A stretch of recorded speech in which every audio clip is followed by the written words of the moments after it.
रुकन खानूसाज council PRS कलवा कुंटला कवितानी BC reservation bill पर दोहरे मियार पर कांग्रेस पार्टी को शदीद तनकीद का निशाना बनाया।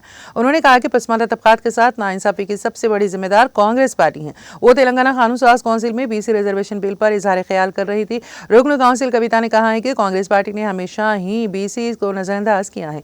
उन्होंने वाज़ेह किया है कि कांग्रेस हुकूमत ने 1953 में कायम करदा क्वालिकल कमीशन की रिपोर्ट को मुस्तरद कर दिया था। 10 साल तक मंडल कमीशन रिपोर्ट को नाफिज नहीं किया गया। आखिरकार ये रिपोर्ट 1990 में वीपी सिंह की हुकूमत की नाफिज की गई है। उन्होंने कहा है कि राजीव गांधी ने पार्लियामेंट में बीसी रिजर्वेशन के खिलाफ तकरीर की थी और कहा था कि रिजर्वेशन से मुल्क तकसीम हो जाएगा। 2011 में यूपीए हुकूमत ने 4300 करोड़ रुपए खर्च करके एक रिपोर्ट तैयार करवाई, लेकिन आज तक इसे मंजर-ए-आम पर नहीं लाया गया। कविता ने इस्तफसार किया कि कांग्रेस पार्टी ने कामारेड्डी डिक्लेरेशन में पसमानदा तबकात को 42% रिजर्वेशन देने का जो वादा किया उसकी बुनियाद क्या है, इस सिलसिले में हुकूमत की वजाहत करनी चाहिए। आखिर 42% रिजर्वेशन का हिसाब कैसे लगाया गया? अब तक हुकूमत ने पसमानदा तबकात के लिए अलहदा जुमरे के तहत रिजर्वेशन की तफसीलात पेश नहीं की हैं।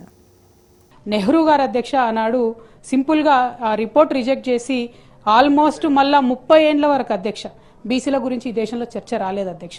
ఆ కమిటీ కాలేల్కర్ కమిటీని పక్కన పడేసిందే కాంగ్రెస్ గవర్నమెంట్ అధ్యక్ష. ఆ తర్వాత రెండో కమిషన్ వచ్చింది అధ్యక్ష. అది జనతా పార్టీ మొరార్జీ దేశాయ్ గారు వచ్చిన తర్వాత వేసినారు అధ్యక్ష. కాంగ్రెస్ వాళ్ళు వేయలేదు. అది బీపీ మండల్ అధ్యక్ష. అయితే బీపీ మండల్ కమిషన్ అధ్యక్ష టాపికే బీసీల రిజర్వేషన్ అధ్యక్ష. టాపికే బీసీల రిజర్వేషన్. అయితే బీపీ మండల్ కమిషన్ వేసిండ్రు అధ్యక్ష.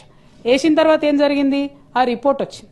ఇందిరాగాంధీ గారు 10 సంవత్సరాలు ఆ రిపోర్టు భద్రంగా బీరువాలో పెట్టిండ్రు కానీ దాన్ని ఇంప్లిమెంటేషన్ చేయలేదు అధ్యక్ష. ఆ తర్వాత వీపీ సింగ్ గారు ప్రభుత్వం వచ్చిన తర్వాత వీపీ సింగ్ గారు 1990లో 1990లో వారు ఇంప్లిమెంట్ చేసిరు తప్పితే అప్పటి వరకు ఎవరు కూడా కాంగ్రెస్ పార్టీలోంచి ఏం చేయలేదు అధ్యక్ష. 1990లో వీపీ సింగ్ గారు ఇంప్లిమెంట్ చేస్తే అధ్యక్ష on the floor of the parliament Rajiv Gandhi గారు నిలబడి గంటన్నరసేపు బీసీలకు వ్యతిరేకంగా ఉపన్యాసం ఇచ్చిండ్రు అధ్యక్ష. ఈ దేశం ఉంది అధ్యక్ష, పార్లమెంట్ రికార్డ్స్ ఉన్నాయి, నేను చెప్తా కదా. ఈ దేశం విచ్ఛిన్నమైతుంది బీసీలకు ఇట్లా రిజర్వేషన్లు ఇస్తే.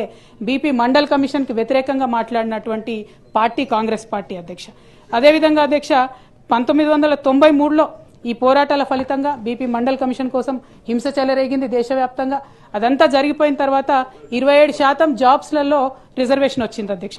కానీ 2006 వరకు కూడా అధ్యక్ష మనకు ఎడ్యుకేషన్ ఇన్స్టిట్యూట్స్ లో కొన్ని ఇన్స్టిట్యూట్స్ అయితే 2008 వరకు కూడా రిజర్వేషన్ ఇవ్వలేదు అధ్యక్ష. అంటే ఎయిమ్స్ కావచ్చు అధ్యక్ష, ఐఐటీలు కావచ్చు, ఎన్ఐటీలు కావచ్చు, వీటికి వేట్లో కూడా 2008 దాకా కూడా ఇవ్వలేదు అధ్యక్ష. ఆ తర్వాత మళ్ళా 2011లో సోనియా గాంధీ గారు అధ్యక్షులైన అధ్యక్ష. కాంగ్రెస్ పార్టీ అధికారంలో ఉంది. రాహుల్ గాంధీ గారు కూడా పార్లమెంట్ సభ్యులుగా ఉన్నారు. ఆనాడు కాస్ట్ సెన్సస్ చేస్తామని చెప్పి 4500 కోట్ల రూపాయలను రిలీజ్ చేసిరు అధ్యక్ష. కాస్ట్ సెన్సస్ చేసిండ్రు, కానీ ఆ కాస్ట్ సెన్సస్ డేటా ఇంతవరకు బయట పెట్టలేదు అధ్యక్ష. 4500 కోట్ల రూపాయలు వేస్ట్ అయిపోయినాయి.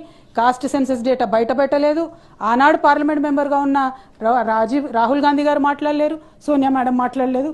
దాని మొత్తం కూడా కంప్లీట్గా డీఫ్రీజర్లోకి వెళ్ళిపోయింది అధ్యక్ష. ఇక ఆ తర్వాత